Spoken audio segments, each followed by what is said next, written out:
Можете ли вы процитировать одно из своих стихотворений? Yes.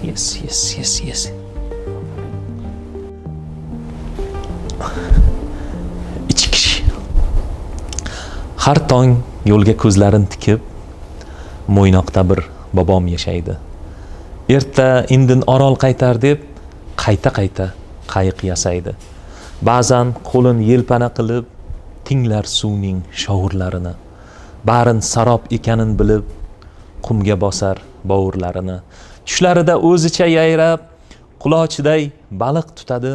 Uyg'ongach tosh tishlarin qayrab, ko'z yoshini ichga yutadi. Har oqshomda o'lik kemalar qabristonin kezadi yolg'iz, sho'r ko'z yoshi tuzga yumalar, topilmaydi dengizdan bir iz. Umidini uzmay shunda ham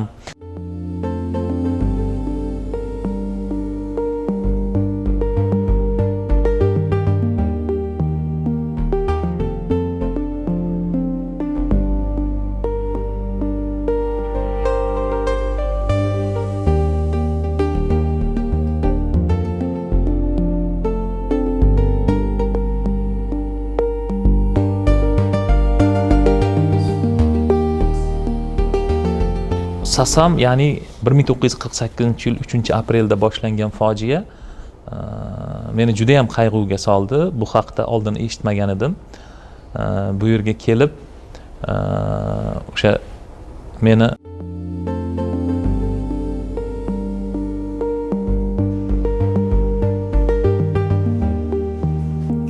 otishma, qo'zg'olon, ozodlikka yo'l.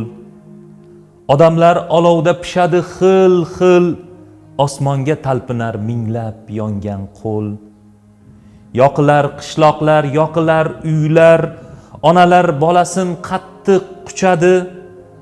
Ayollar baxtnimas, jafoni kuylar. Samoda qushlarmas, o'qlar uchadi. Har yili o'sha 1948-yil 3-apreldagi boshlangan voqeani, fojiani eslab, minglab o'lgan odamlarni xotirasini yod etish menimcha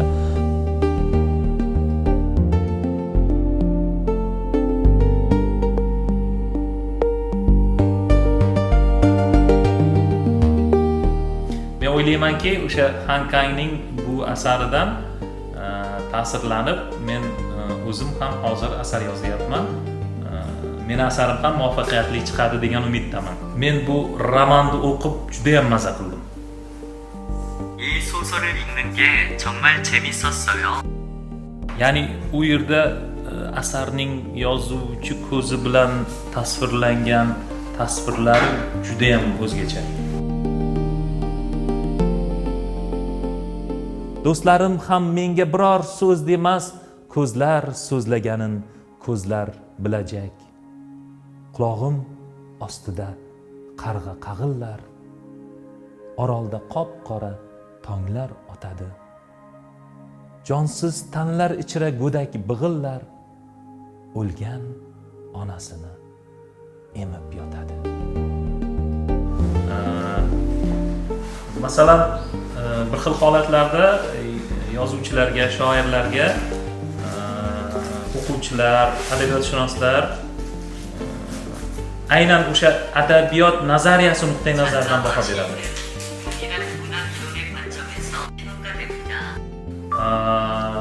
Bu o'sha berilgan baho har doim ham to'g'ri bo'lmaydi deb o'ylayman, chunki har bir yozuvchi xuddi har bir inson, har bir individ boshqa bo'lgani kabi har bir yozuvchining yozadigan asari o'ziga xos bo'ladi. Shu nuqtai nazardan qaraydigan bo'lsak, men o'ylayman, insonni qalbini ta'sirlantira olgan asar eng yaxshi asar bo'ladi. 가장 좋은 작품이란 사람의